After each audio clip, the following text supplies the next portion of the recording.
I'm here today with someone very special, my own mother, Carole Wagener, who has authored a book called The Hardest Year, chronicling a very important time in her life right after she married her husband, William Wagener, my dad.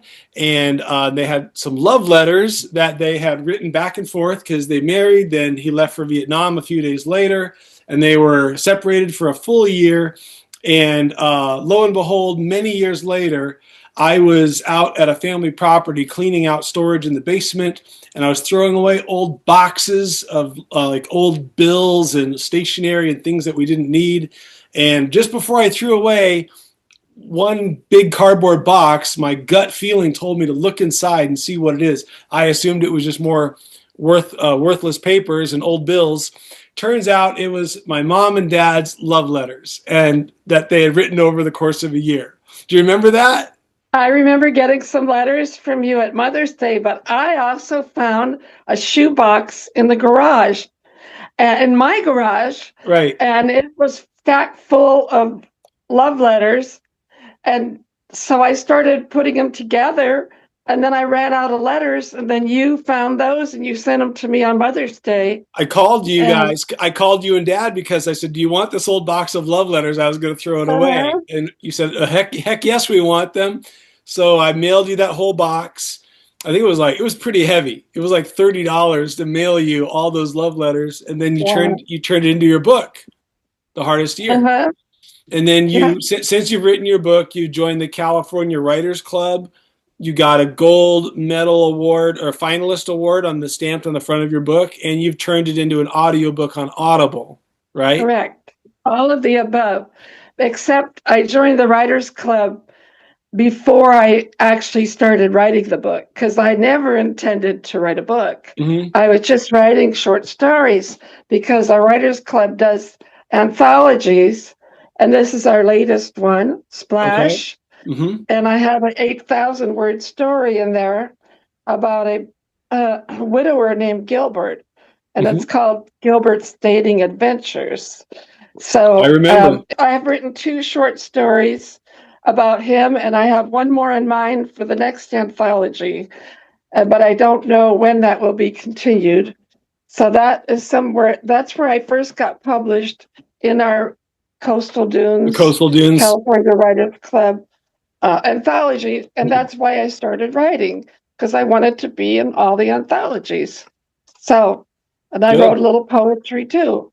So that's what started me. But one day we had a lady come to our meeting, and she talked about writing um, a memoir using letters, Mm-hmm. and I'd never heard of that before. So when I went home, that's the day that we found the shoebox in the garage. And your dad said, "What do you want to do with these?" And I said, "Give them to me. I want to write a book, you know." And it took me 7 years to write the book. That's a lot Yeah. of editing. A lot of editing, and then discussing with Dad how things were going to look and what you would change names and anything like that. Yeah, I had to change the names of anybody in his group that he wrote about. Here's what the cover looks like. Yeah, let's see We that. tried to, and this is a picture of us when your dad came home, Mm-hmm. and we were students at the University of Wisconsin-Madison. And there are the letters, some of the Looks like letters on the bottom here. looks like you were having a And picnic so, in the park that day. yes, it was very fun. We were very happy. And this book has won an International Book Award, Mm-hmm. was a finalist in military nonfiction, and it also won a Story Trade Award for excellence, innovation, and craft. Mm-hmm. And so those are two awards that we won. This one was in 2025. And I tried one more contest, but I didn't win. But I got a really good write up on Goodreads by the Mm-hmm. lady who liked my book, the lady from Military Writers Society of America. And my book really is designed more for women, because the story is told from my point of view. And my husband has a lot of letters in here, but I might write how I reacted or how I felt. And it was always really difficult for me to express my feelings. So by going through this, it was kind of cathartic, like, digging up the old stuff and letting new Absolutely. feelings come in. And And it I gave think for your you and Dad a dad project. too. I'm sorry, it gave you and Dad a project to work on too in your retirement Well, years. I did most of the writing, except one chapter. I had to have your dad write about coming home because I wasn't there at Fort Lewis, Washington, when Hmm. he came home. And he did a good job on that, just writing from memory. And then he didn't really even read the book until it was published. I think it would have been hard on him to relive all of this all at once, because of his post-traumatic stress disorder, Hmm. which went unrecognized for 30 years. I mean, Hmm. I recognize, you probably recognize something's wrong with Dad. We got to walk around on eggshells. He can't stand to watch fireworks or hear the booming noises. All of that sounds like war. Yeah, I can only And imagine. your body just kind of triggers it, and you go into fight or flight mechanism, I guess. I was going to say, I do Um, remember sometimes, like if we would be at a public park and like a really loud plane went overhead, Dad would sometimes just freeze. Like he'd be walking and then he'd just stop while the plane was going, and he'd just freeze up for a minute, and then he'd get back to normal after a little while. we decided in 2023, after 7 years of organizing this and having developmental editors and copy editors, that we were going to publish it because we could not find a small publisher Hmm. that would do it. Even though I had located 3 of them, we were kind of working against COVID. It was working against us. People had kind of shut down their businesses. Hmm. And so we decided in January of 2023, we're going to publish it through a local gentleman who is at selfpublished.org. So Brian Schwartz is the one that I paid him, and he formatted the book. He put it all together, added a table of contents. In the back of the book is like a glossary of terms, Hmm. so that when we're talking about various things, people can understand Hmm. what FSC means, Sergeant First Class, Sure. Or and MOS, different acronyms. Hmm. different acronyms from the military, right? And then we also included a map of Vietnam because a lot of people don't know much about that history. Neither did I. I Hmm. had to do a lot of research. Hmm. We did a line drawing of a map. Here's the line drawing of a map. So Brian helped us. He had people all over the world that worked with him and were able to do this type of thing. So it helps to orient the reader. It looks really good. And I of course have my own copy of it that you Yeah. autographed. Now this one is hardcover because we Hmm. wanted to market to libraries, and you got to have a hardcover for a library because your soft cover, it tends to peel, like the Oh, I cover. didn't know that. Yeah, but soft cover is really for everybody who wants to read it and likes to Hmm. hold a book in their hand. Hmm. Otherwise, they can get Kindle online at Hmm. Amazon, or the audio book, which Brian helped me to find a young couple who work in Atlanta, Georgia. They're actors, Hmm. and they did the reading. And So you had a male and female, two voiceover actors who also happen to be a couple, do the voices for the whole book, where your dad is talking and you're talking. yeah, so Dad's letters are read by Jonathan Taylor, and then the narrative, and there were some of my letters too. Those would have been read by his wife, Megan Dominy. And I Brian heard it. happened to It's know wonderful. this couple. Yeah, Brian knew this couple. They've also have a following because they read like young adult fiction. They've been on other projects. If they can't act, I guess they do their readings. But anyway, Awesome. so that that was good. It was all good, and we got it all done in 6 months. Kindle, audio, paperback, and then we added the hardcover this year. Incredible. What would you Yeah. say were some, because writing a book can be tedious, especially if it's taking you several years and it's your first time doing a project that big after you wrote some short stories in the anthology on coastal dunes. But what were some of the fun moments that you had while writing this book, if you care to share? Well, it was kind of fun reading the old letters. I mean, I remembered them very well, what I wrote after I read them. Mm-hmm. And, you know, your dad was kind of, I don't know what you want to call him, but he's changed a lot. Fortunately, since then, he's trying to, you know, I'm a husband, and back then husbands were more controlling, Mm-hmm. and I was on the cusp of women's lib, and Mm. you know, I'm on a campus, a big campus, You had a lot UW going on Madison. back then in What? Madison. You had the Black Panther movement was going on, in Oh addition to my gosh. the war protests, and then trying to graduate from university. You have traveling Mhm. musicians coming in and singing anti-war songs. Tell Yep, us about some of that. Peter, Paul, and Mary. I got to see Pete Seeger in person.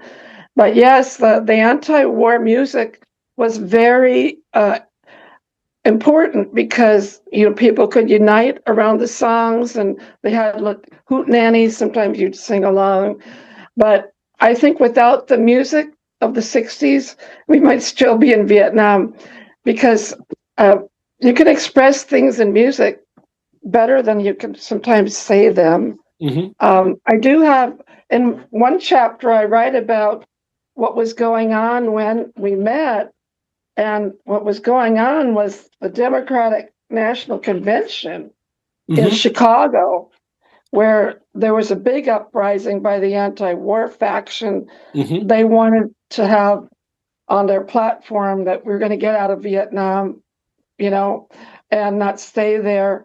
And Tom Hayden and those people, if you've heard of the movie The Trial of the Chicago Seven, Mm-hmm. that movie is really what was happening at the time. And so I did write about it because your dad came over for dinner. I'd made him a special dinner, my first meal ever. Mm-hmm. My mom made an apple pie and I made the meatballs. And I thought we were going to have a romantic evening. And what happened was we didn't because he wanted to watch TV. And I was a little upset with him because that was not my purpose. I wanted to talk to him about getting engaged and not getting married right away. Mm. And he was home on his leave. Um, I don't know if I have time to read an excerpt from this, but Go if you ahead. get so far, 1968 proved to be a turbulent, troubling year for our country. On January 31st, U.S. involvement in Vietnam escalated during the Tet Offensive, which is the Chinese Lunar New Year. Riots broke out in early April after James Earl Ray assassinated Dr. Martin Luther King in Memphis. The nation reeled again on June 6 when Sirhan assassinated Robert F. Kennedy in Los Angeles after RFK secured the presidential primary nomination for the California Democratic Party. These events set the stage for the current Democratic National Convention held in Chicago in a nation with an already tense vibe. My parents were Republicans, so I knew nothing about the Democratic Party.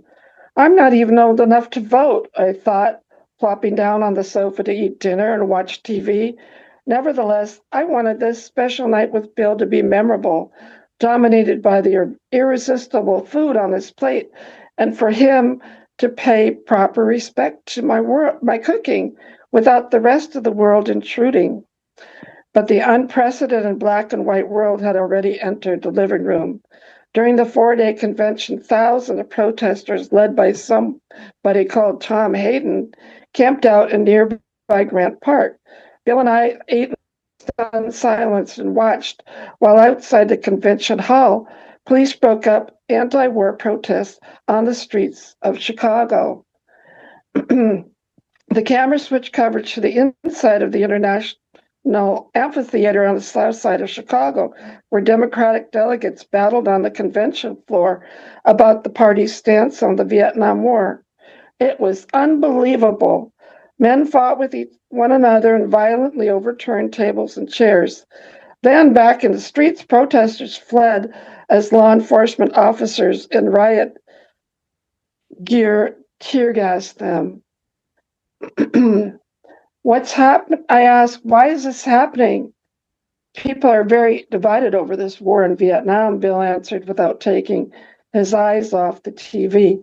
I went to the kitchen to prepare dessert. Bill's eyes finally popped when I served him a mammoth slice of apple pie a la mode.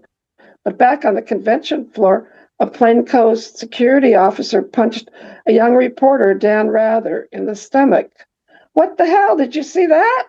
Bill stood up, pointing at the TV.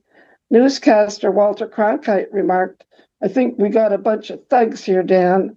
I can't watch any more of this big city problem. That couldn't possibly happen here.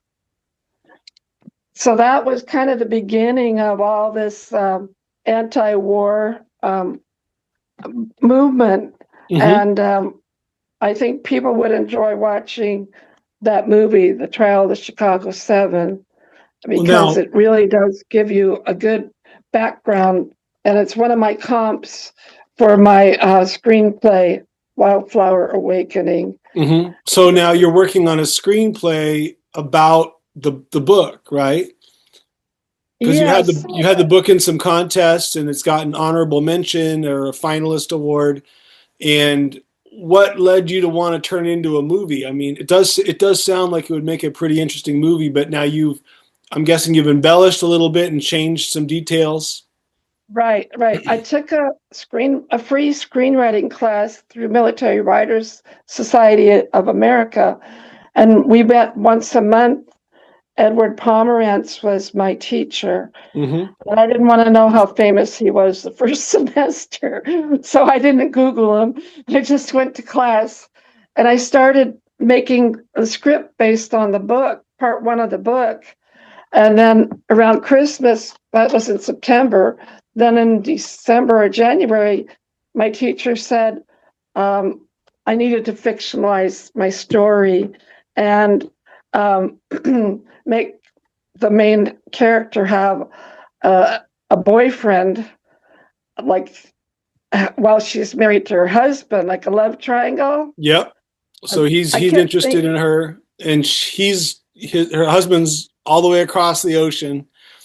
So there's temptation. No one would ever have to know.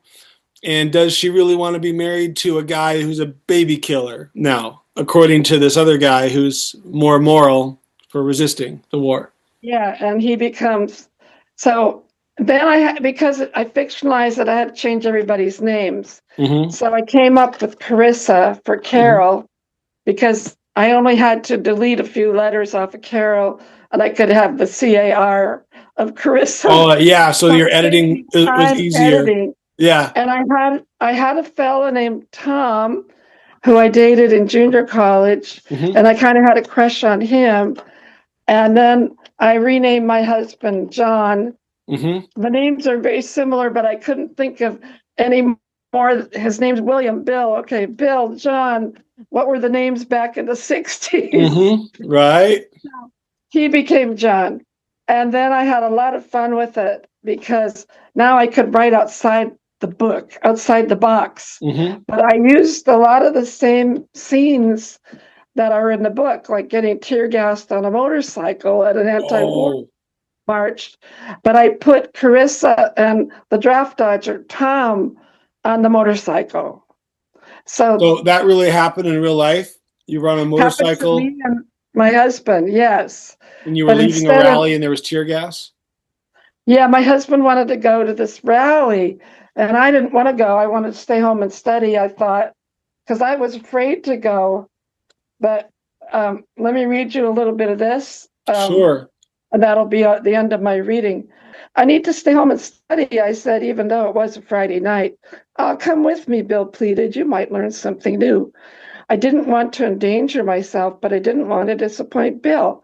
So I agreed to go. As we sped off in his Honda Supersport heading to the other side of campus, my nerves were already on edge. Recently, riding at night, we almost got creamed by a car that made a left turn in front of us. We made it to the rally just in time to hear the speaker, someone I didn't know. His speech was informative and the rally was orderly and peaceful. But when we left, a group gathered on the sidewalk in front of the parking lot. That's it. I nudged my husband nervously. Why are all these people milling around? I don't know, but you wait here, I'll get the bike. Bill ran zigzagging through the parked vehicles while I watched the growing crowd overflowing into the parking lot. Then finally, two men showed up carrying bullhorns. Follow us, the organizers shouted. We're marching to the Capitol for a sit-in. My stomach sank until I saw Bill on the motorcycle rewinding his way through the crowd. Finally, he stopped in front of me and handed me my helmet. Hurry, get on. Let's try and get ahead of this crowd. I jumped on the bike and the Honda took off, but we soon found ourselves behind a large group of students marching up the one-way street toward Capitol Square, our exact destination. The riot police, who'd been strangely absent from the rally, now lined the streets in full force. With the side streets barricaded for crowd control, no alternative routes existed to the other side of the Capitol where we lived. The crowd soon doubled as large groups of primarily Black people streamed off parked buses and joined the protests. As a racially mixed group locked arms to form a human chain in front and behind us, the two Pied Pipers shouted into their blowhorns. 1, 2, 3, 4, what's war good for? The marchers shouted back in unison. Absolutely nothing. 1, 2, 3, 4. Through my helmet, I heard them respond. We don't want your goddamn war. I do remember that. Unable to pass. Yeah. What is it good for? Absolutely nothing. Wouldn't that make a great movie scene? Well, yeah. I mean, if you got the screenplay done, anybody watching this on YouTube or anywhere else, you're a literary agent or what do they call it? A screenwriting agent? Yeah. We'll have your contact info below so someone can contact you about maybe optioning this, because you've got your International Book Awards finalist. That's the gold seal on the front. And you've actually got a lot of good details in here. It's almost 200, it's over 250 pages. So there's a lot of good content in here. And I've got it on audio as well as the hard copy. And I think it's a wonderful book, a love story and letters during the Vietnam War. And there's been other books like this, but my understanding is not a lot of them are written from the woman's perspective, right? Is that correct? There aren't very many books written about the women who served in Vietnam. And I only saw a few by people that the women saved the letters and published them, but not nearly in detail as what we have. And we also have 30 pages of pictures inside here. Oh, yeah. Of us in Vietnam. And I have one picture here to show you. This is us on our wedding day. We got married one day before your dad went to Vietnam. And doesn't your dad? I thought it was a week before. It was one day before. It was like one day. And your dad looks kind of frightened on here. I don't know if he does because he's going to war or because he's getting married. Making the right decision because he could be dead. Yes, but also you could have been pregnant, right? And then he's? I thought I might be pregnant. Yes, I thought I might be. That tells me all I need to know. So too, but she has a miscarriage, and she waits to tell her husband when they go to their R&R in Hawaii. And I noticed on the cover here you have some helicopters that are silhouetted, and that's because Dad learned how to fly helicopters, right? Well, Dad did all the book work. He didn't get drafted. He's enlisted, and he enlisted into a helicopter training program. So he did all the book work, but he never actually flew a helicopter until one of his buddies let him try it on base. And I had a professional cover designer look at the cover that I had designed, and she added the helicopters because Vietnam War was all about helicopters. That's It's a how they really good expressed touch. It's a it. really good book cover. Right. And Like, you guys did a great job. my daughter and I picked out the colors, but the cover designer just switched the colors around. She put the green on top and the black behind our picture. So we had only one session of cover design, and I liked it so much. I said, yeah, go with that cover. And I asked her if she could add those little shoes on the bottom here. Yep, I saw that. These are Dad's actual army boots. Yeah. And and so because let me read what Tom Avitable, best-selling author of Give Us a Stay on the Devil's Quota, had to say about the book. A personal snapshot of the turbulent 1960s as framed through the hearts of two souls divided by a war that would ultimately divide a country, and it did. An engrossing memoir of the struggle to hold a marriage together, highlighted by the actual contemporaneous exchanges of love, anger, despair, and hope of two people trying to maintain balance as the world was literally shifting beneath their white nursing shoes and muddy combat boots. Now, so I really what he had to. I really liked that synopsis, and I think it's right on. He got out after 1 year, right? Nixon did he was in Vietnam 1 year. He got an early out because he went right back to college, and I got him readmitted to UW-Madison because he was on probation when he left, which is why he enlisted, because he didn't want to be drafted. But he ended up that he knew how to type. So when he got dropped out of helicopter school, he was trained in making bottled oxygen for the hospitals and acetylene for the blowtorches to fix equipment. But he also could type, so he became a company clerk. And he worked up at the headquarters, which probably saved his life. Better than being shot at. Although, weren't there 3 incidences where his life was in jeopardy? One time, their Jeep convoy went over an ordinance and he was found upside down, unconscious in a tree. Yeah, that was the second time. I think the first time was when he went AWOL with his friend, and they confiscated a Jeep and some ammo, and they went out to rescue a 17 Army convoy that was ambushed at a bridge not far from his base. Wow. And the South Vietnamese were already there taking equipment off the trucks, Okay. And they had a machine gun, and Dad had a machine gun on his truck. So when he started shooting his machine gun, they all took off, jumped off the bridge and etc. They weren't expecting anyone to come and rescue these guys. And they had killed, I think, maybe 7 service members. I don't know how many guys were on a truck, but I would assume about 3, maybe. Wow.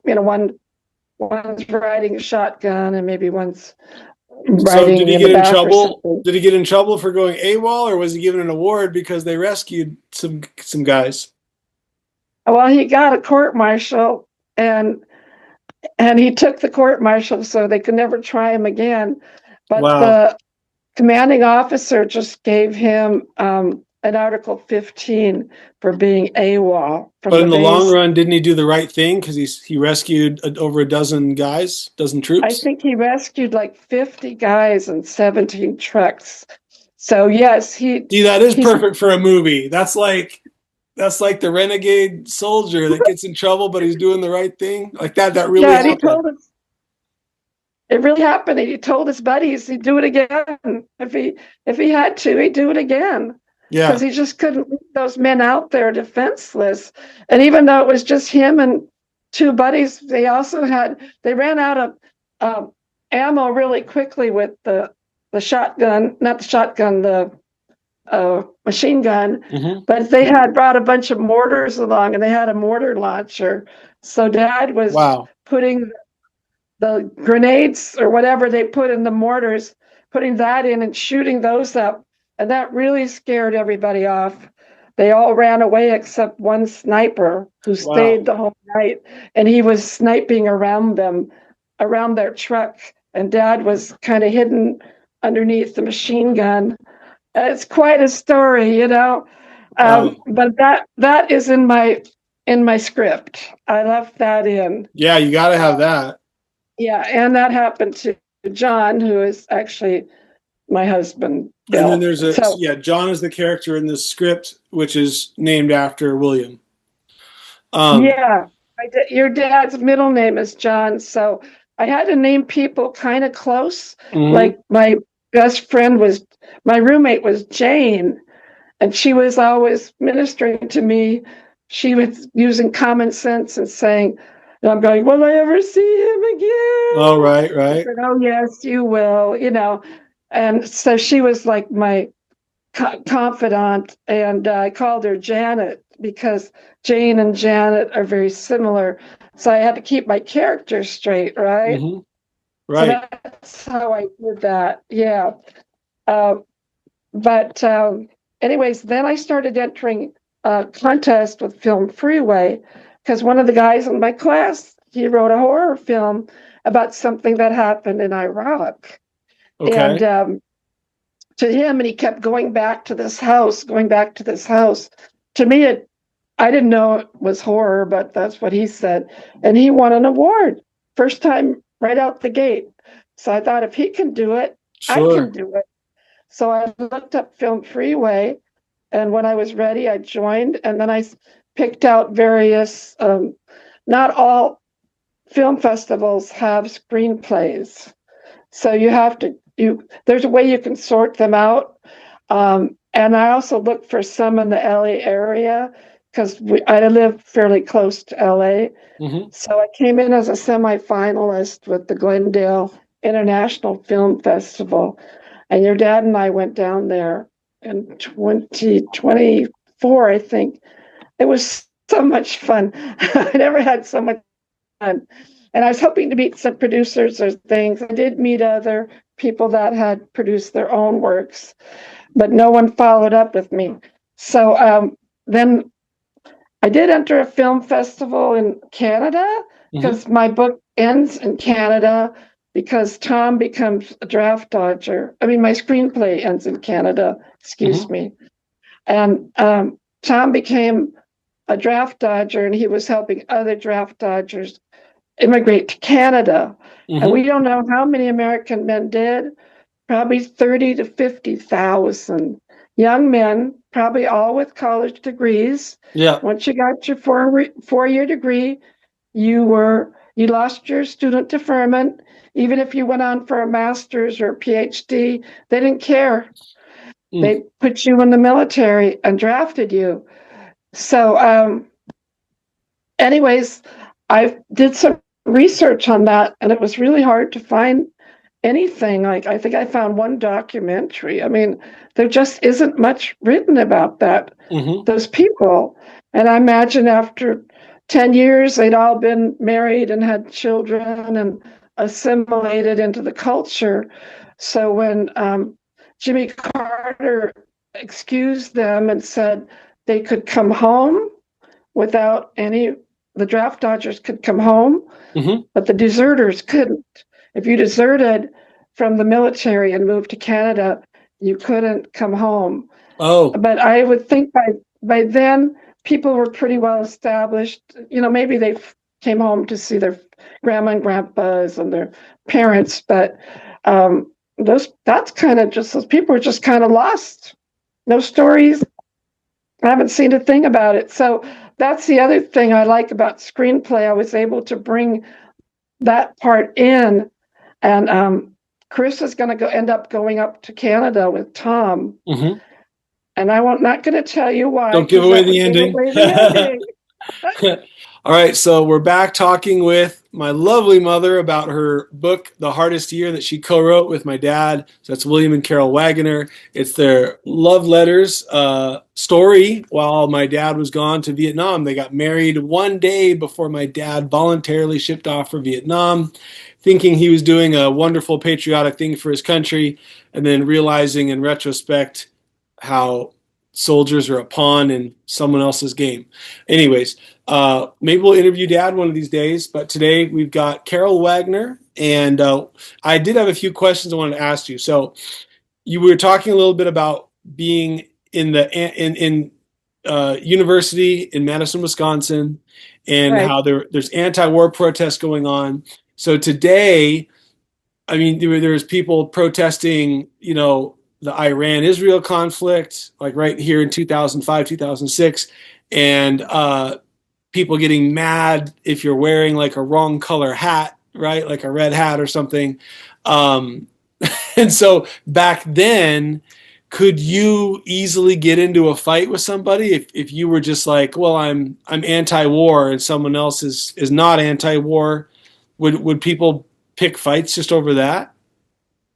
Well, the year before I went to Madison was the Dow Chemical riots. And that's where all this anti-war stuff started, I would say. It was in 67. Mm-hmm. Excuse me. What happened was the UW campus allowed companies like Dow Chemical that made like Agent Orange and various things that they used in the war. Mm-hmm. They allowed them to recruit scientists on campus. And so this one group decided they're going to have a sit-in the hallway of this building so nobody can come in to be interviewed because they're going to block the hallway with people sitting on the floor, yeah. So they're shutting standing down by the the recruitment. walls. Yes, shutting down the recruiting. So what happened is the police were called and they brought their billy clubs and they just started clubbing people with them to get them out of there. Mm. And actually, I met somebody through our library here in California, and they were actually there for 4 years. And I bet they had some interesting stories to tell. Really? Maya Lewis and her husband, I don't know her husband's name, and they were there all 4 years of their college education, and they graduated in 1970. Did the you know same year them did you know them back at university, or they just happened to No, and it know? was just really Oh, was just random. I go to the yeah. used bookstore at the library and I pick up books for your dad to read or me to Mm-hmm. read. And they were new there, so we started talking. Of course, I tell everybody about my book, right? Because that's marketing. I mean, if you Give don't, them a business card. I always say self-promotion ought to be shameless. If you're ashamed, why would you be promoting yourself at all? So, yeah. I mean, keep it down to 30 seconds, right? Do your elevator pitch.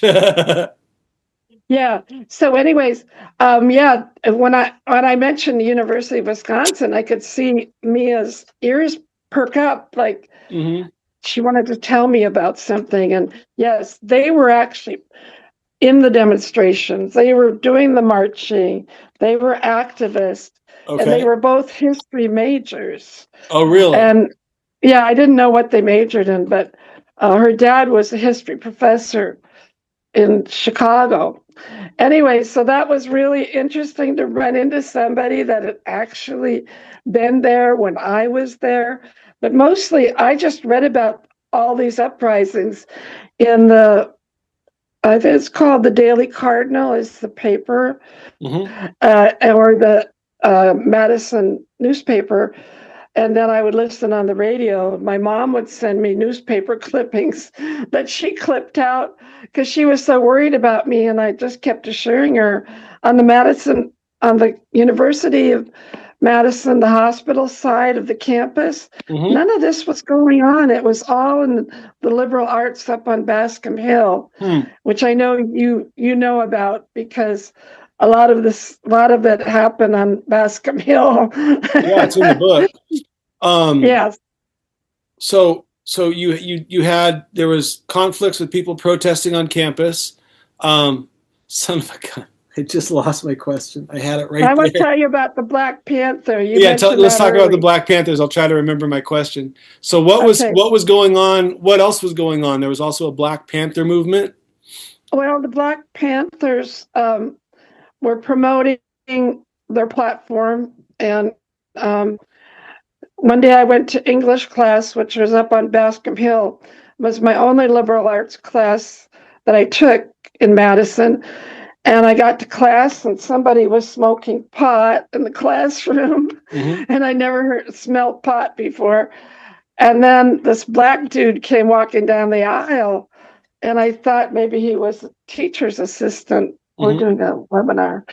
And turned out he was from the Black Panther movement. Is that Dad? And our professor, pardon? Is that Dad? Oh, Becky. That's Becky, your sister. Okay.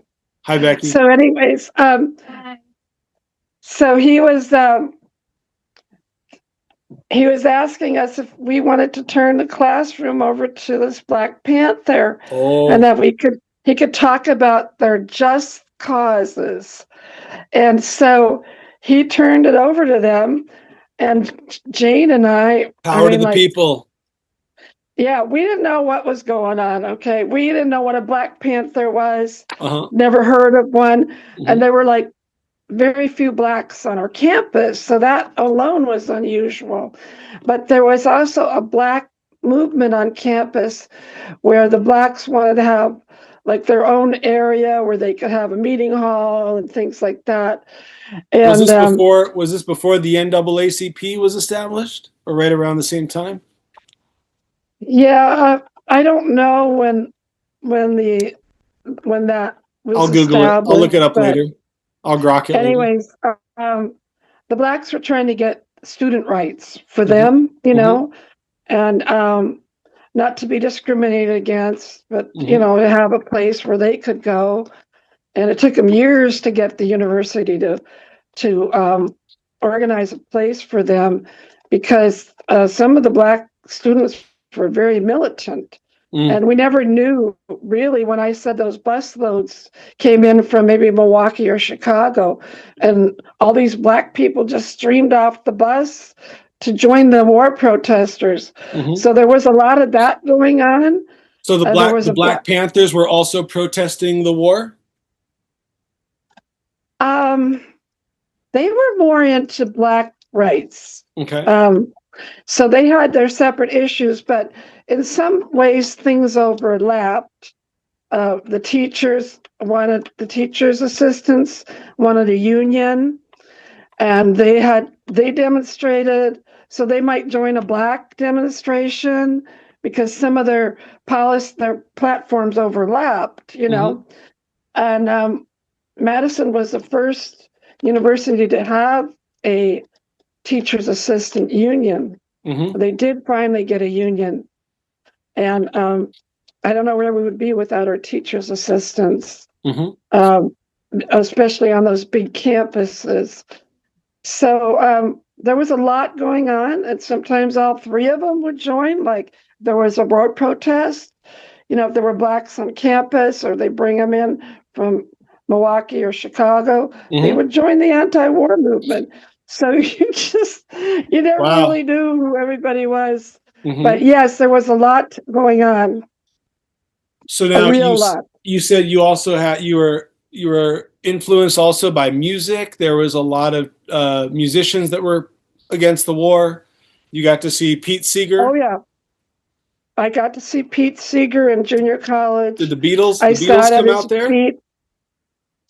Well, the Beatles were from England, so no, it was more like Peter, Paul, and Mary. Okay. Pete Seeger wrote some of those songs. Bob Dylan, there's a movie now about Bob Dylan and Joan Baez. It's very good. And he was instrumental in writing some of the songs that other groups made popular, like Peter, Paul, and Mary. Where Have All the Flowers Gone was written by Pete Seeger.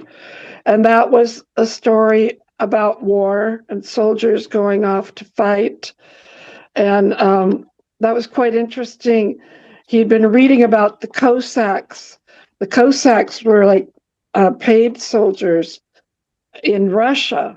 And they would go off to war, and they would say or kind of sing this little melody like, "Where have all the soldiers gone? You know, where have all the women gone?"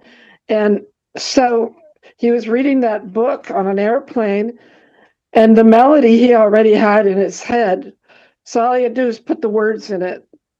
And so that's how that song got written, but it also got used as an anti-war song. And then Bob Dylan wrote Blown in the Wind.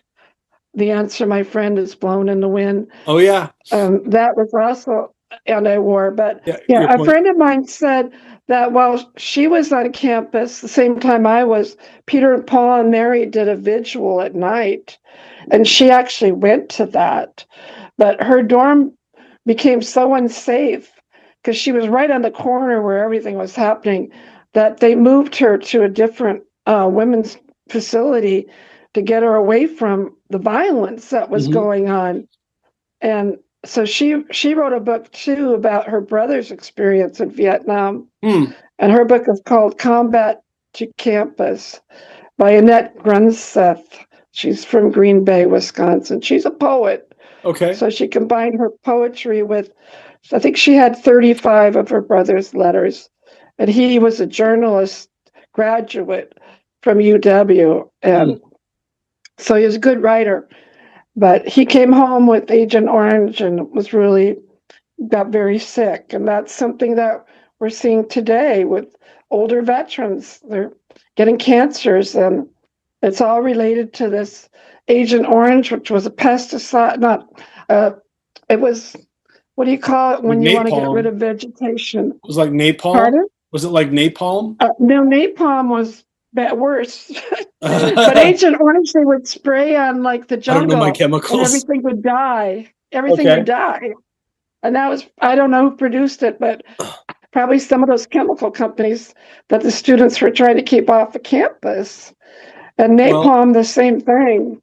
I wanted to Very ask bad. you, so you Yeah. have, there's some very heroic moments in the book. There's some fun moments in the book, but one of the most interesting moments is how you and Dad met. There was an ugly man contest, and Dad was in a costume. Do you want to tell us about that? Yes. Well, I think I had seen your dad around, but I didn't know him. I never had a class with him. Do you got a picture of that ugly man contest Yeah, I was right just looking here? through the photos, and I I saw don't it know. right there. So there Yeah, he is. He's wearing there he a is. like an ape costume, like a gorilla, but he's got a pencil going through his face and blood coming out. And he's That's a drama posing student. he's posing with the victim that he captured. That's not you, that's someone else. No, But somebody that from, was a memorable night where he was did he get your phone number that night, or what happened? well, he was trying to gather pennies in a mason jar, and it was to do with Fundraiser? a charitable charity for Alpha Phi Omega was a service fraternity on the 2-year campus. Hmm. So the drama students dressed him up and made him real scary. It must have been around Halloween. Okay. And he came up. I kept avoiding him. If I saw him in the hallway, I'd turn and go the other way. Oh I didn't want to gosh. give him any pennies. I gave the pennies to my friend's boyfriend. Okay. But anyways, he finally caught up with me and my other friend Dixie as we were going to get something from her locker, and he scared her so hard she almost fell backwards into the locker, and I was grabbing her. And so anyway, she told me he keeps asking her out, but she had a boyfriend, so she couldn't go out with him. But she said, "What about you, Carole? You don't Oh, have a boyfriend? We could do a right. double date." So that's what we did. We went to see Julia. Romeo and Juliet was a movie at the time. So we went to see that movie, and we started dating. Um, but I still kind of had a crush on Tom. And this was how long before Dad shipped off for Vietnam? We were together a year, my freshman year on You had a campus. solid year to get to know you. I see. Yeah, and Good. then he shipped off in '67, and then he had a year of training. Mm-hmm. So we wrote letters, and he'd come home on leave, and so we had a little bit of time together. Mm-hmm. And then the last leave was supposed to be a month before he went to Nam. But your dad volunteered to go to Vietnam, Mm-hmm. and that was pretty upsetting to me because he could have stayed stateside and he could have been a teacher Mm-hmm. and taught other men how to make oxygen and acetylene because Mm. he's really good at science, you know. Mm. But he chose to go to Nam, and I never really totally understood why.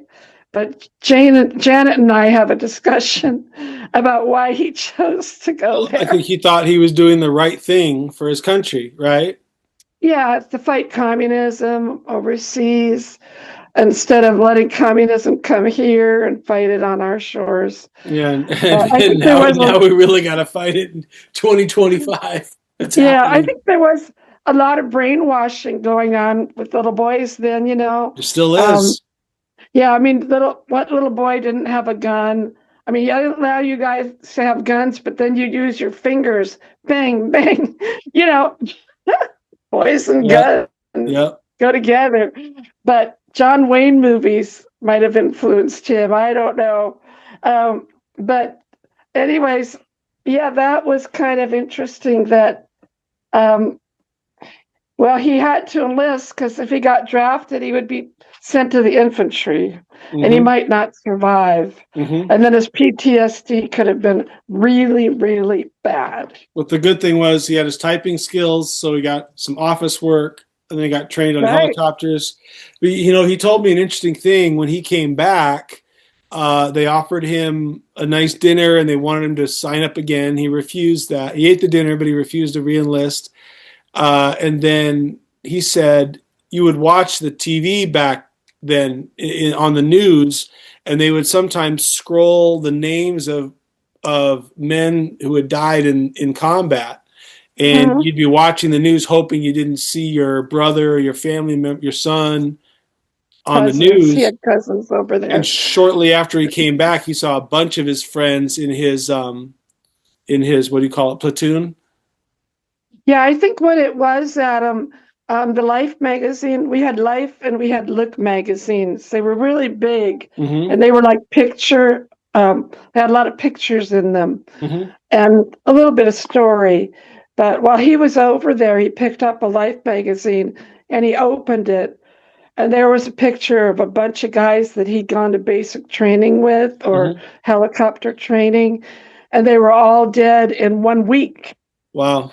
And it looked kind of like a yearbook. I mean, there were so many pictures of men, you know, in their military, usually the military picture with the hat on and stuff. Mm-hmm. And I went to look that up. Actually, you can look that up online. Mm-hmm. It's in the Life magazine.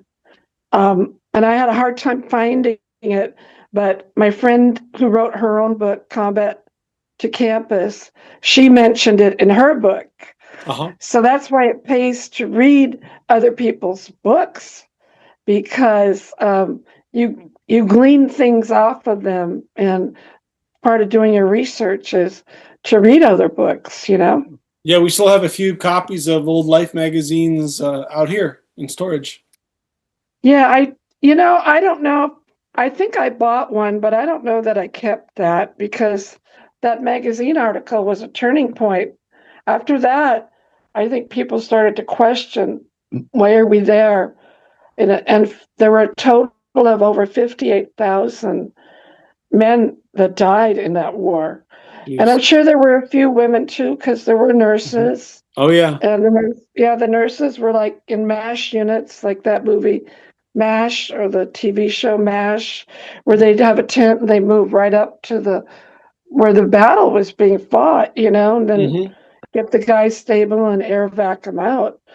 But yeah, 58,000 men and women gave up their lives, you know. And then that starts me wondering, these people probably never had children. Right. Um, there was a local gentleman here. He's buried in the next town. He was like one of the first to be killed in Vietnam. Oh wow. And I read about it in another book. And I went to see his graveyard and we took some pictures and I did an Hmm. article on it for our club newsletter. Let's wrap it up with one more question. Okay. You've written the book now. You've gotten your International Book Award finalist Gold Seal. You're working on the screenplay. So, what would you like to see happen in the future with this literary work of art?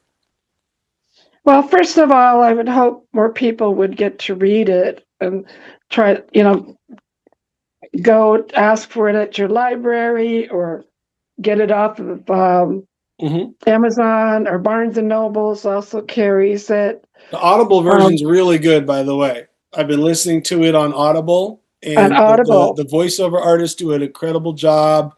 It's fun. Yes, it really is. It really brings it to life. And the lady that read it, Megan, she told me she had a really hard time with the epilogue, and she started crying. She kept breaking Oh, down and crying. yeah, And that epilogue talks about the Iraq War, yeah. like 38 years later.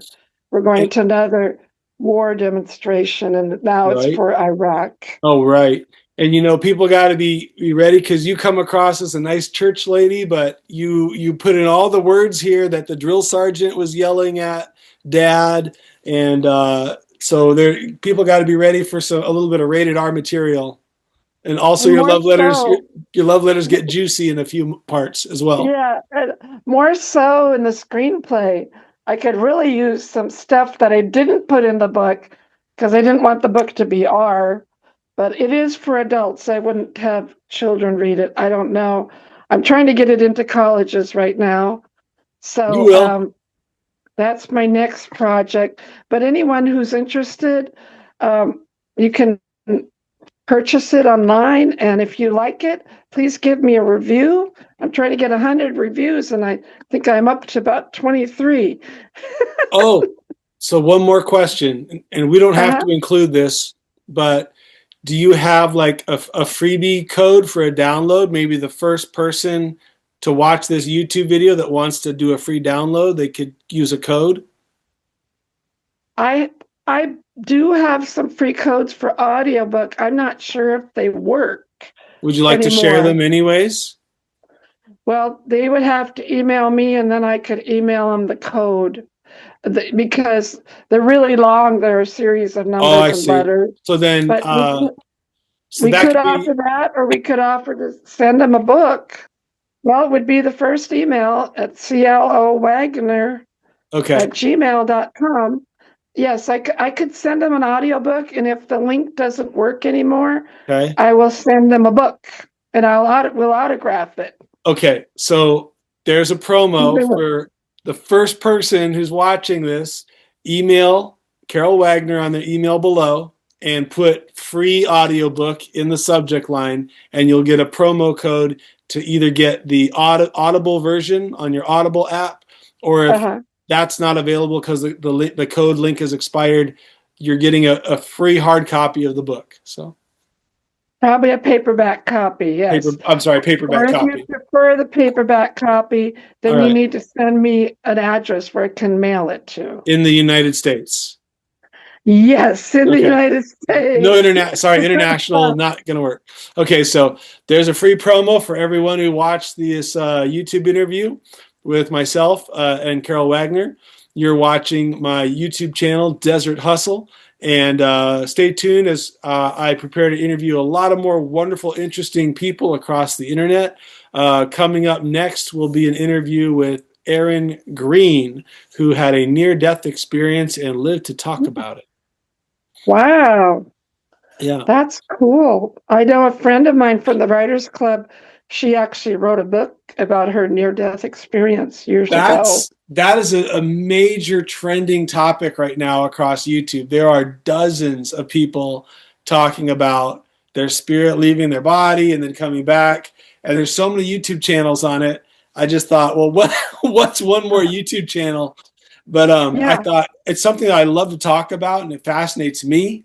And some of these NDEers I hope to interview in the future, and they may have more to share that they didn't get everything out on their 30-minute interview or their 1 hour interview with a previous YouTube host. sure. So Yeah, my friend Grace, she's a retired nurse. I haven't read her book, but she wrote a book because when she would talk about it years ago, people thought she was a little crazy, yeah, they do.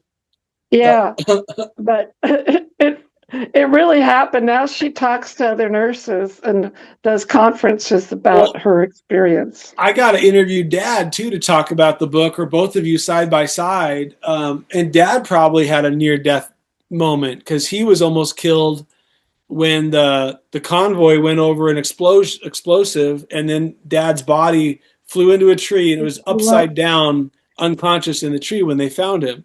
So he Right. probably, I wonder if he has a memory of a near death experience. I don't know. Some of these things were hard for him to relive or talk about. Sure.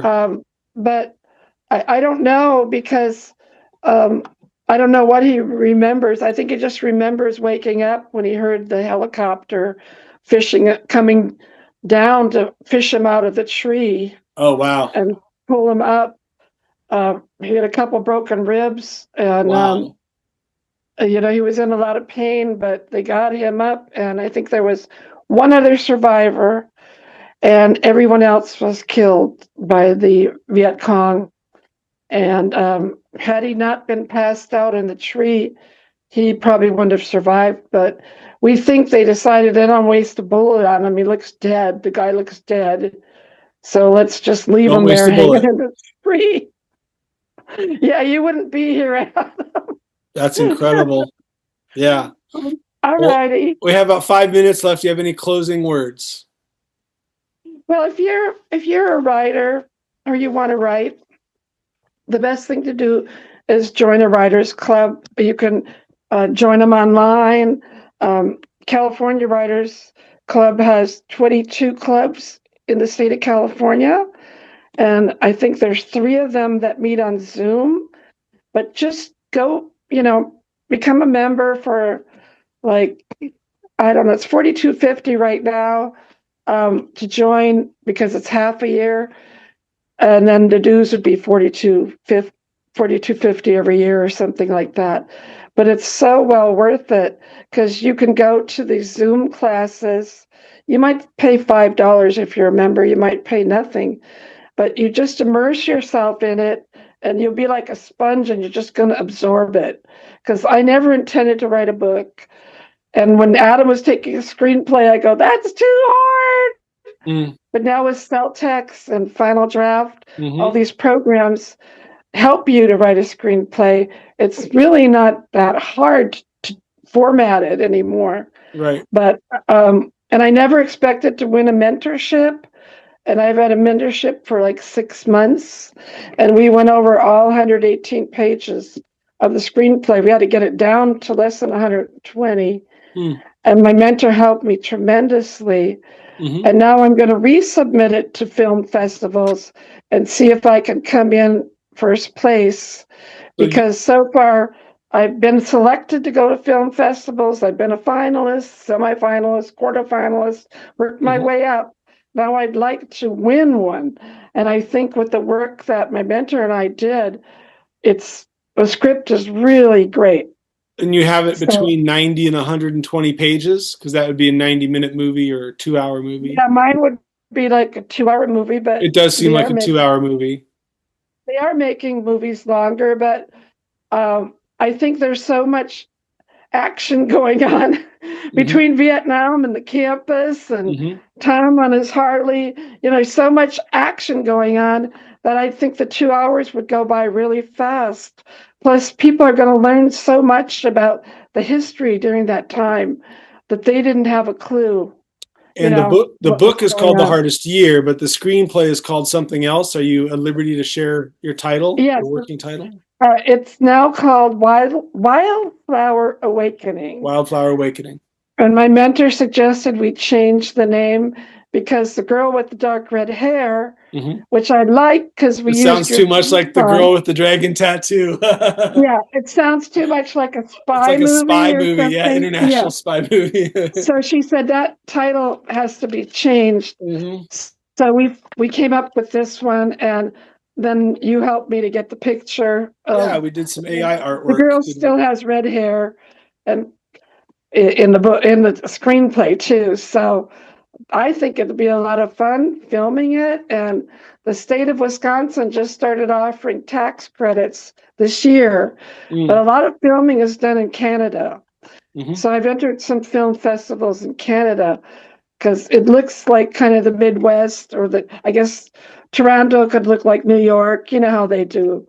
Sure. But I'm hoping some producer will pick it up and Fingers I can watch it crossed. on the big screen. All my fingers are crossed. Let's hope for the best. Okay. Yeah. So any Great. producers or studio execs watching this, that's my lovely mother. This is the book that she worked hard on with my dad for almost 7 years, and you finally got it published. You got it on Audible, and it's over 250 pages, and she's got a screenplay as well, ready to be looked at. So Yes. thank you for being But here, the Mom. I'm glad we did. Screenplay is fiction. It's not like Based it's on not a true totally story. like the book. Right. It's based on a true story. Right. Well, thank you so much for being here today, Mom, on my YouTube channel. It was lovely to have you, and it's going to be a wonderful memory. I will never delete this. It will always be on the internet for everyone to see. All right. I Great. love you. Okay. I love you too, Adam. All right, see you later.